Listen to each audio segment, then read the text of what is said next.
that India has test-fired a missile, don't jump to alarm, because although that can sound quite disturbing and alarming, apparently this was planned and this is kind of par for the course. It's par for the course because India, one, has a very trained...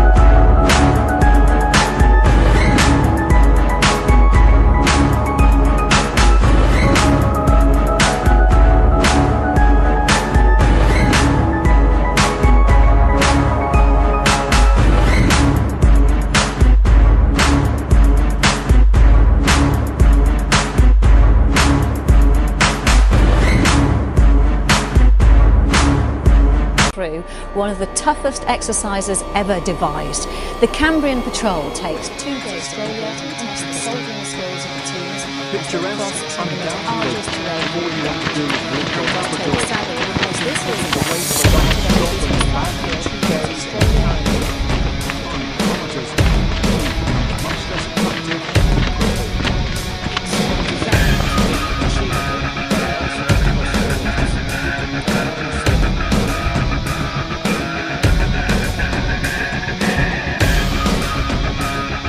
Planning is key. Maps are built and orders are given.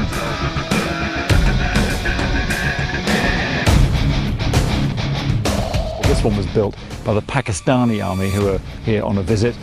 They've detailed Brecon in the highest possible way. We'll have to see whether or not their ability to build maps equates to a good time and points at the end of the patrol.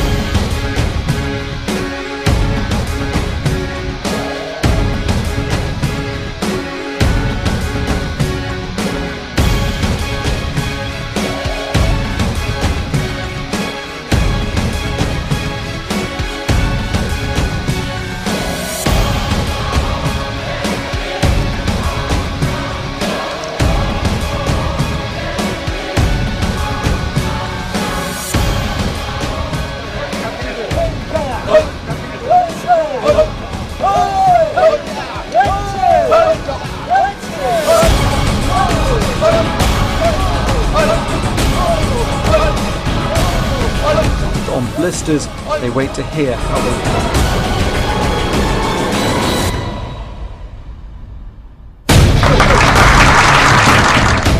It was a great moment for us. इस team के बाकमाल leader lieutenant Basit Salim. Victory stand पर दूसरी position पर India और US से क्या महसूस किया आपने खुद को पहली पोजीशन में? मेरे ख्याल में ज़्यादा मुनासिब होगा अगर कोई उन टीमों से पूछे कि उन्हें कैसा महसूस हुआ हमें विक्ट्री स्टैंड पर देखकर।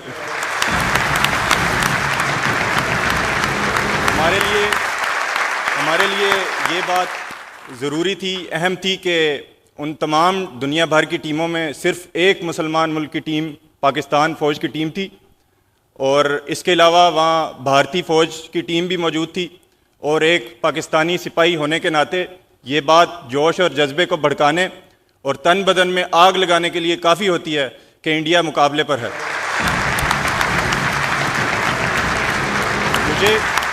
मुझे और मेरे टीम के मैनेजर मेजर असफंदियार जो कि हमारे इंस्ट्रक्टर भी थे, उन्हें हमारे जवानों को मोटिवेट करने की कतई ज़रूरत नहीं पड़ी क्योंकि वो पहले से ही हमसे ज़्यादा पुरजोश थे।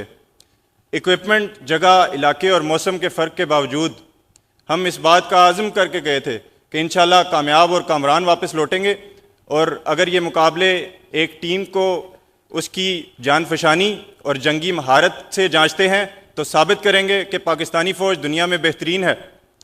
और मुझे फ़ख्र है अपनी यूनिट 35 फ्रंटियर फोर्स पर जिसने हमें इतनी आला तरबियत दी। मुझे फ़ख्र है कि हम कामयाब लौटे और मुझे फ़ख्र है कि हमने पाकिस्तान का नाम पूरी दुनिया में रोशन किया।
An Indian Navy aircraft taking part in the India Aviation 2010 air show lost control and crashed Wednesday. A cloud of smoke marked where the member of the Sagar Pawan acrobatic team crashed into a residential neighborhood in Hyderabad, India. Both the pilot and co-pilot were killed and 4 others wounded when the Kiran Mk2 failed to pull out from a dive and crashed into a residential building. Debris from the crash crushed a vehicle in the street below, and unconfirmed accounts say a civilian may also have died. The cause of the crash is yet to be determined. Shannon Napton, Reuters.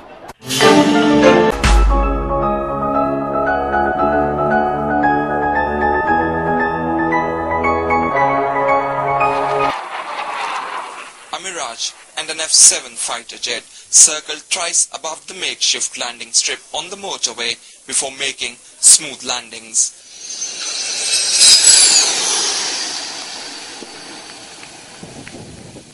Those present at the exercise were overjoyed at the sight of the aircraft's landing on the 9,000-foot-long airstrip between Lahore and Islamabad.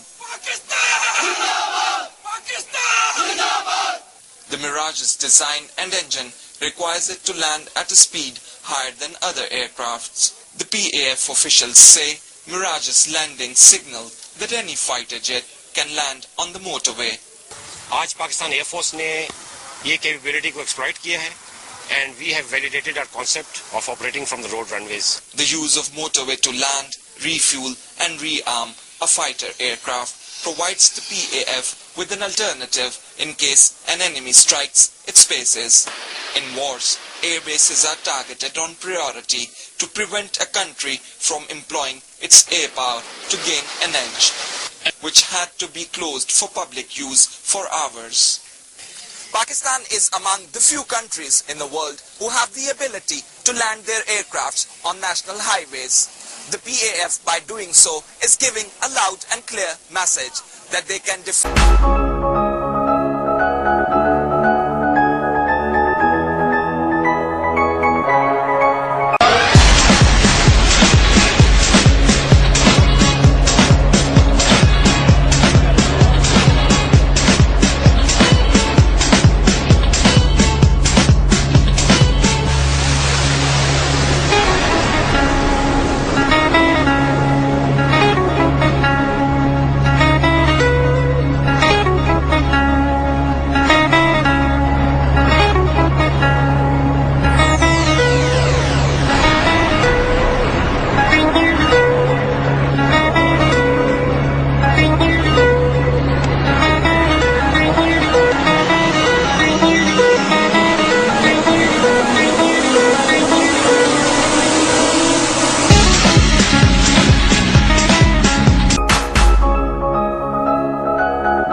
अग्नि में अभी आग नहीं,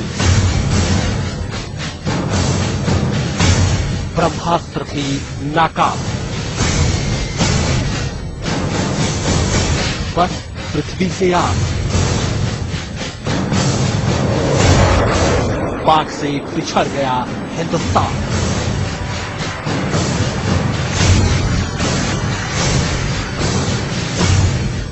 पाक की मिसाइलों को बेशक उधार का हथियार मानकर लोग खिल्ली उड़ाते रहे, लेकिन सच तो ये है कि चीन और उत्तर कोरिया से हासिल मिसाइलों के दम पर पाकिस्तान की ताकत अब हिंदुस्तान पर भारी पड़ चुकी है।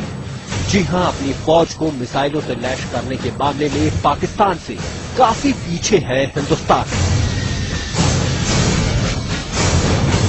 गणतंत्र दिवस की परेड और सरकारी विज्ञापनों में जिन मिसाइलों को देखकर हिंदुस्तान की छाती चौड़ी हो जाती है, उनमें से ज्यादातर मिसाइलें अभी हिंदुस्तानी फौज के किसी काम की नहीं है। अग्नि, आकाश और त्रिशूल जैसी मिसाइलों के बारे में हिंदुस्तान की फौज अब तक यही पता नहीं लगा पाई है कि ये मिसाइलें कितना सटीक निशाना लगा सकती हैं। ये जानकर तो और भी हैरानी होती है कि हमारी फौज का सबसे कारगर हथियार ये मिसाइलें अभी तक टेस्ट में पूरी तरह पास नहीं हो पाई है। फिर भी सरकार और सेना का दावा यही है कि हम दुश्मन पर वार और पलटवार करने के लिए पूरी तरह तैयार हैं। God is we are examining seriously and हमेशा सक्रिय और तत्पर रहे।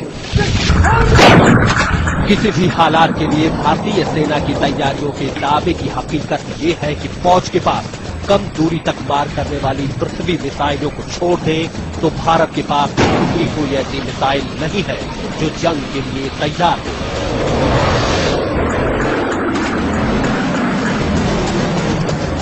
वहीं पाकिस्तान ने अपनी फौज को कम दूरी से लेकर मध्यम दूरी तक मार करने वाली मिसाइलों से पूरी तरह लैस कर दिया है।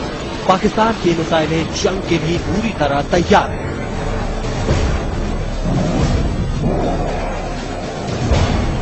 अब समझ में नहीं आता कि मुंबई हमलों के बाद आखिर भारत कौन से विकल्प खुले रखने की बात करता रहा।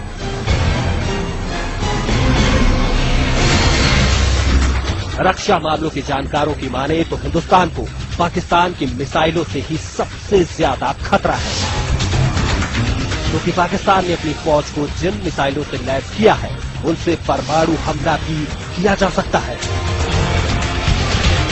यानी सवाल पाकिस्तान से पिछड़ने का नहीं बल्कि हिंदुस्तान की हिफाजत का है, जिस पर पहले से ज्यादा खतरा मंडरा रहा है।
Dalits do the jobs the higher castes won't because they consider them unclean.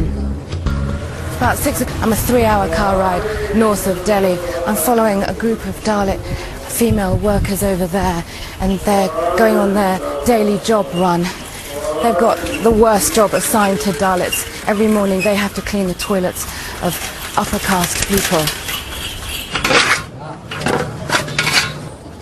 In the Hindu religion, you inherit your caste, and caste largely determines what jobs you can do.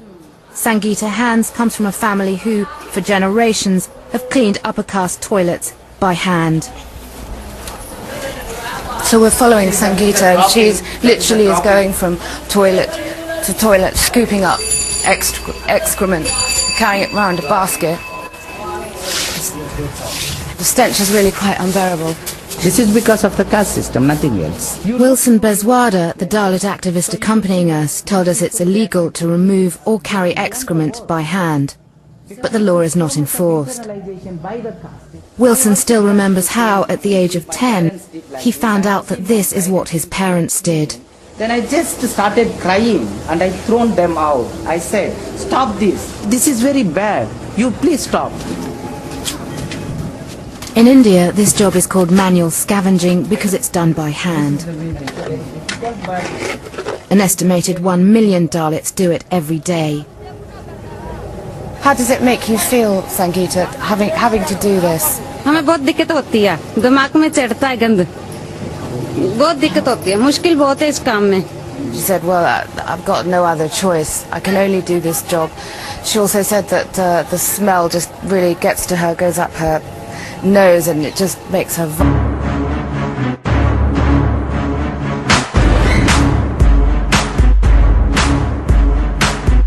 I'd found the Dalits, the broken people, getting angrier. They're surrounded by the wealth of an emerging superpower. Institutionalized oppression on a vast scale stops them sharing that wealth. In India's poorest state, Bihar, we went to the village of Birkir Chipolia. Namaste. Poverty affects all castes, but 60% of those below the poverty line are Dalits. Some Dalits here are so poor, they eat rats. Daily पकड़ते हैं, daily खाते हैं, daily पकड़. कोई काम नहीं है यहाँ पर, क्या करेंगे? Jala told me that he needs to catch about 15 rats a day to feed his family. There are about 5 people in his family. He says he has to do this because he can't afford to buy food. Even within the Dalits there are caste divisions, and the Musahars, the rat catchers, are the lowest of the low. Most of the children are malnourished.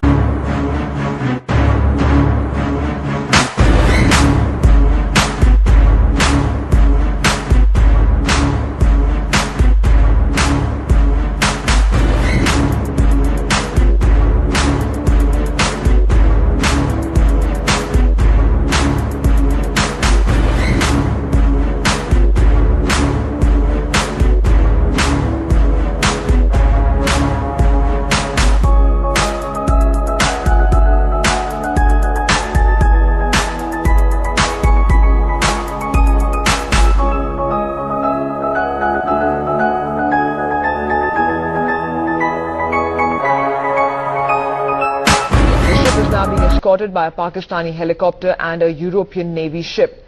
Speaking to NewsX, ship crew Ravinder Singh did not hide his disappointment with the Indian response. We are moving. We are not out of Somali water until we reach next port. There is no safe area. This PNS Babar is approaching to us, and this PNS Babar helicopter is patrolling us every 1 hour. We contacted this Indian office, and this Indian Navy contacted us in the morning after release. But they never pick up our phone after we contact them. And they didn't give us good response. Actually, we are just hopeless from this Indian government and Indian Navy. And this Pakistan Navy and Pakistan government helped us too much. And even this Pakistan, since state governor called us every 1 hour, 2 hours, and Pakistan Navy. She says finally she's thankful to the Pakistani lawyer Ansar Badne, a human rights activist who actually helped negotiate this release. I'll going across to her now. Ms. Arya, what are your feelings today after months of working so hard to get your husband's case heard? In this matter, and lastly, with the help of Mr. Ansar Barni, we could make it possible. That's why, maybe a little bit they were unable to believe the fact. Will they really get their dear ones back? Husband was seeming a little bit mentally disturbed, and he was asking me again and again, Sampa, there is a long course of 16 hours that is very unsafe, and there is no warship is around, seeming around, and we are calling regularly Indian Navy, and nobody is receiving our phone calls. Even I had been given some numbers by my husband. Then I called on those numbers and nobody was picking up phones, and then I called the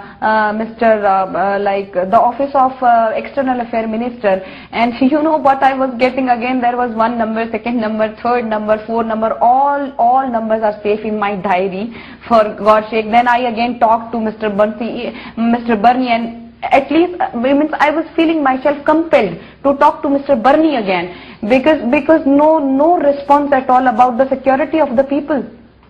Do you find it ironic? Do you find it strange that you are calling human rights activists in Pakistan to get help for you in India?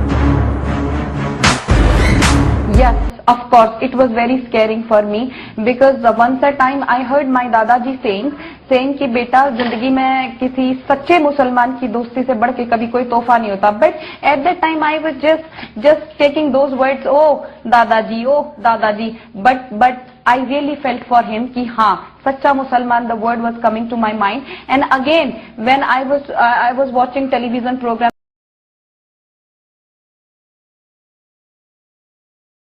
A huge relief for the family of the sailors kept hostage by the Somali pirates. 6 Indians aboard MV Suez will be finally reaching their homes today. But it's not the Indian government that needs to be thanked. Instead, a human rights activist from Pakistan is the one who needs to be thanked for all of this. Here are the details. Not to the Indian government, ironically, to this man, Pakistan former Human Rights Minister Ansar Barni. Pakistan को, अंसार जी को और Sindh province के governor को, ये सिर्फ 2 authorities थी जिन्होंने वाकई में मानवता का परिचय दिया इस मुद्दे को लेके, और वी आर रियली थैंकफुल. मेरे हस्बैंड वापस आ रहे हैं तो वो सिर्फ एक ही इंसान है, वो पाकिस्तान से मिस्टर अंसार बर्नी जी हैं. उन्होंने हमारी मदद की है और उनका मैं काफी अच्छे से धन्यवाद करना चाहती हूँ. हर जगह उन्होंने साए की तरह, एक पेड़ की तरह जलती धूप में मेरा साथ निभाया. Their story has been harrowing. Taken hostage on the 2nd of August 2010, 22 sailors, 6 Indians were left at the mercy of the pirates, with threats of being killed and with poor supply of food and water, all falling prey to sickness.